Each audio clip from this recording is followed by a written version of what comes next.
From McCormick Place in Chicago, Illinois, this is the ASN Kidney Week 2016 podcast, a discussion of the latest scientific and clinical advances presented at this year's annual meeting. ASN thanks OPKO Renal for its support of this podcast.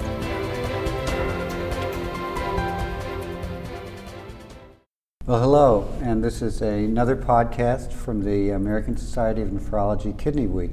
This is from the third day of the meeting, and I'm Ray Harris, the current president of the American Society of Nephrology, and I'd like to introduce the other participants. I'm Patrick Nachman. I'm chair of the PGE committee, originally from UNC. My name is Pamela Tran, and I'm an assistant professor. I'm in the Kidney Institute and Department of Anatomy and Cell Biology at the University of Kansas Medical Center.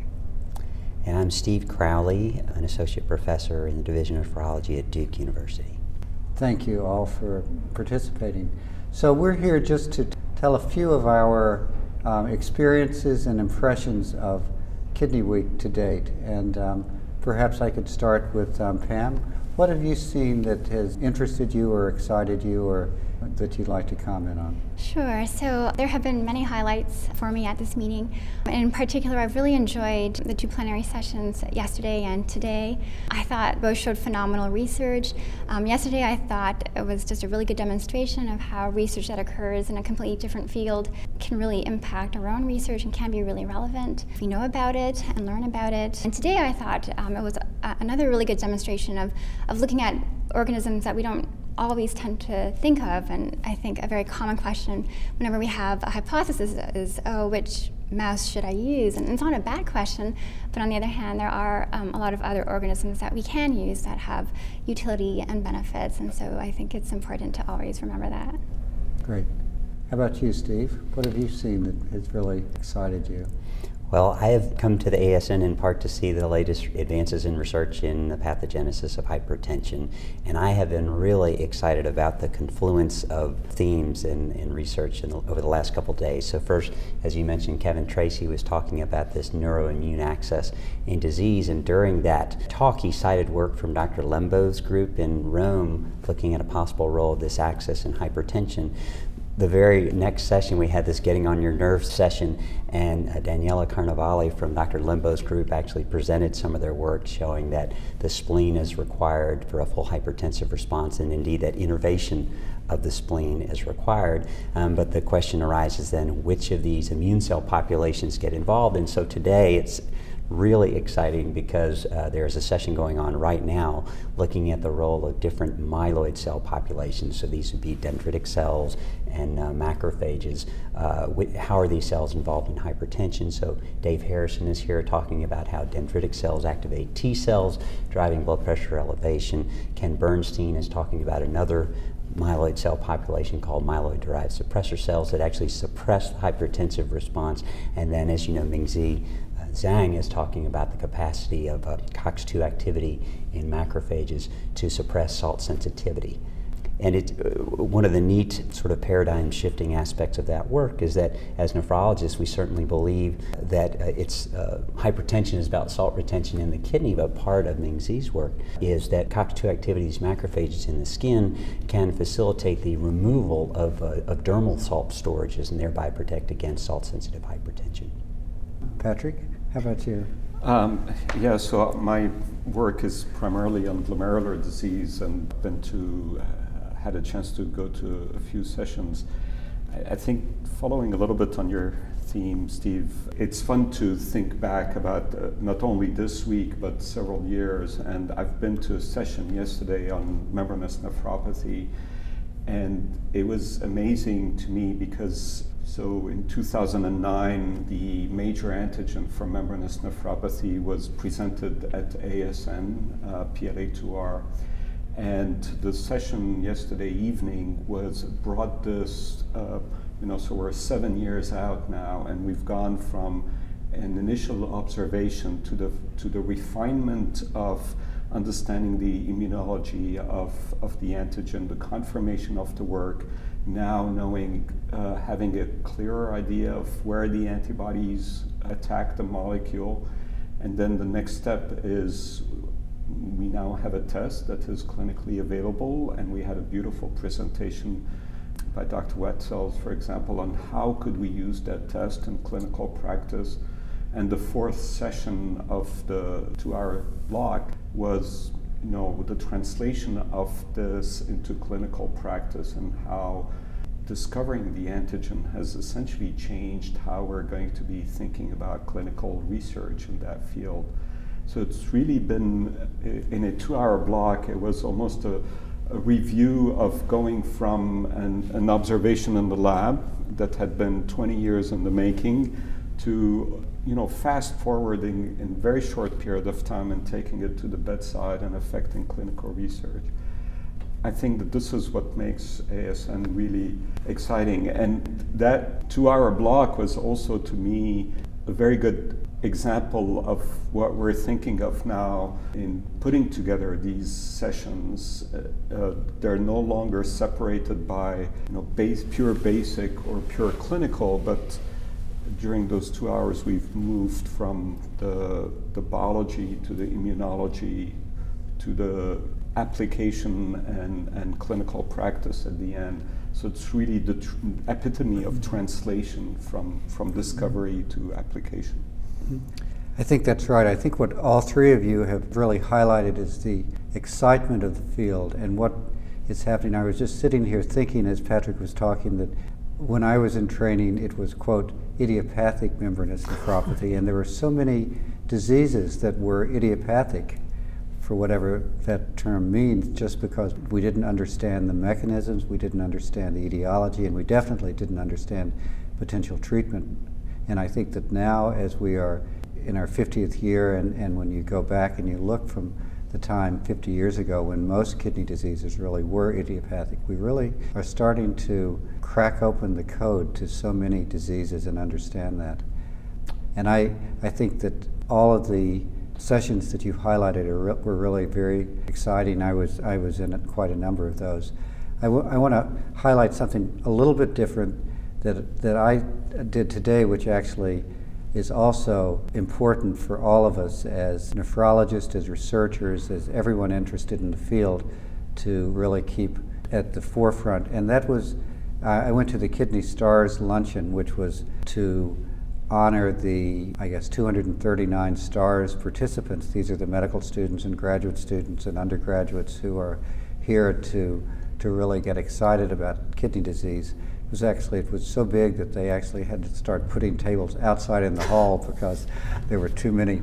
But what really was striking was this was an association with the American Association of Kidney Patients, and Paul Conway, who's the president of the AAKP and is a kidney patient, a kidney transplant recipient, spoke so eloquently about the importance of remembering to keep the patient at the forefront, that everything that we should be doing should be focused on the patient, that we should have communication with the patient, that we should interact with patients, and that we should get the patient voice and the patient experience involved with everything we do. And I think that was one of the really most striking things that I've seen at Kidney Week, and I think that it was heartening again to see that.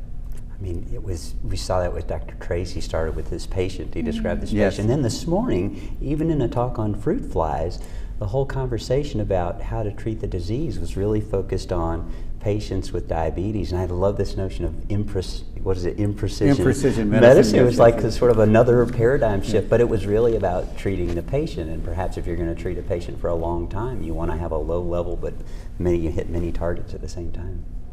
I think on a completely different level. I just came from a very interesting session that was, I think it was titled From Not Very, basically it was from complex to very complex or something like that. But in any case, the first talk was from investigators at Jackson Lab who have been using older mice to study and have been using now outbred mice where they actually have crossed with a number of different strains, so it's not just an inbred mouse.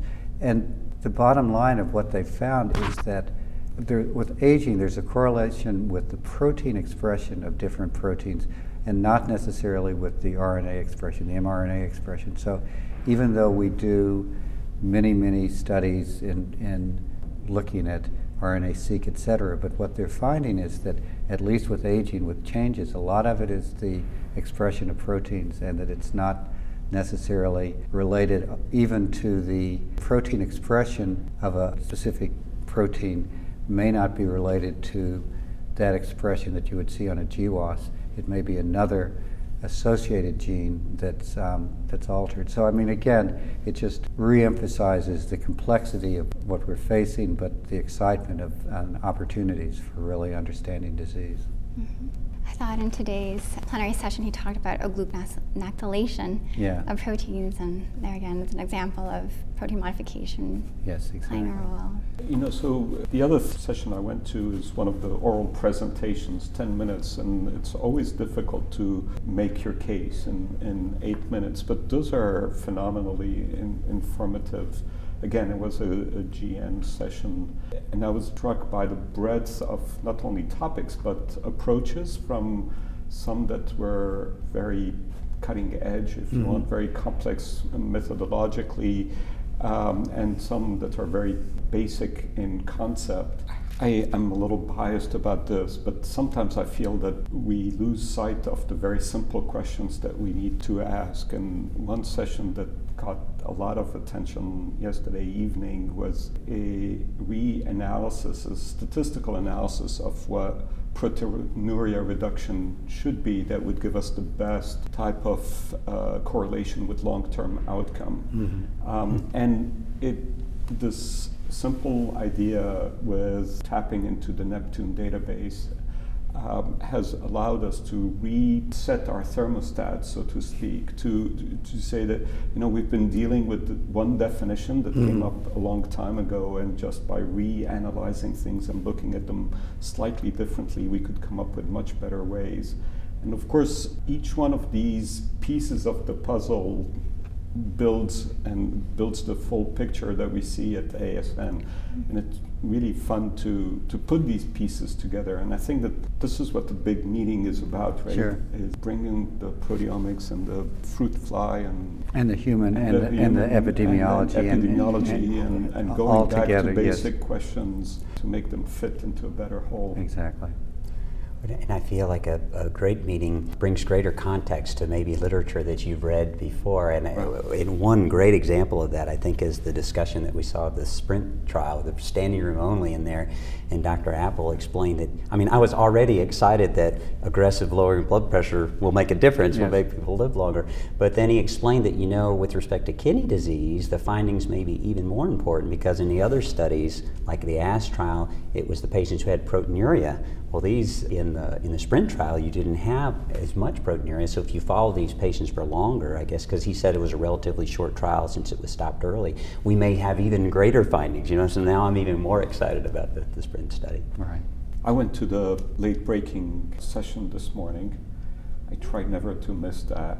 And the thing I liked also about it is, you know, we always bemoan the fact that we're not moving clinical research fast enough in the kidney field. But going to the late-breaking session is reassuring that, yes, there's a lot of work going on, and it really covered the spectrum from CKD to hypertension to transplant to lupus nephritis, FSGS, and there were one or two presentations that really covered the whole spectrum.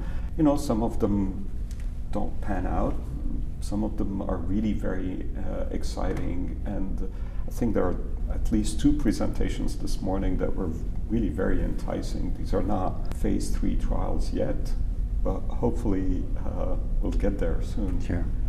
Probably another great example of where you're finally seeing real progress, I think, is in preeclampsia, and there's going to be the session tomorrow on Dr. Karamanchi with SFLT1. I mean, that's been a huge breakthrough, and finally, after years and years, you know, trying to understand. Another, quote, idiopathic disease that we're now understanding the cause just through a combination of great research at all levels, both, you know, really going from bedside to bench and then back again in that indication.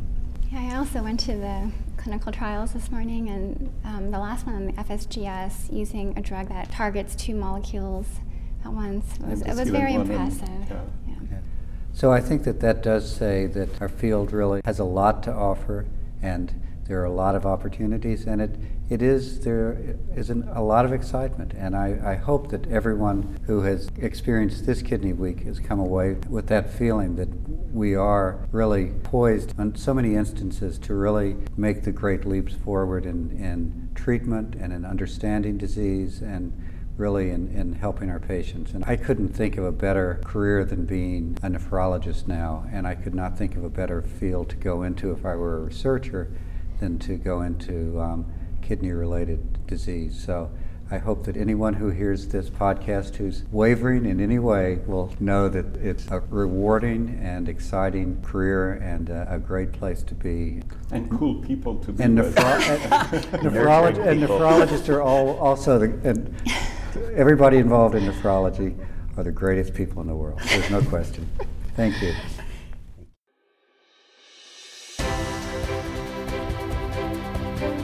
You have been listening to the ASN Kidney Week 2016 podcast. Support for the Kidney Week podcast is provided by OPKO Renal. This podcast is copyrighted by the American Society of Nephrology, all rights reserved. All content in this podcast is for informational purposes only and is not intended to be medical advice. This podcast should not be used in a medical emergency or for the diagnosis or treatment of any medical condition. Please consult your doctor or other qualified healthcare provider if you have any questions about any medical condition or before taking any drug, changing your diet, or commencing or discontinuing any course of treatment. Thank you for listening to this podcast of the American Society of Nephrology.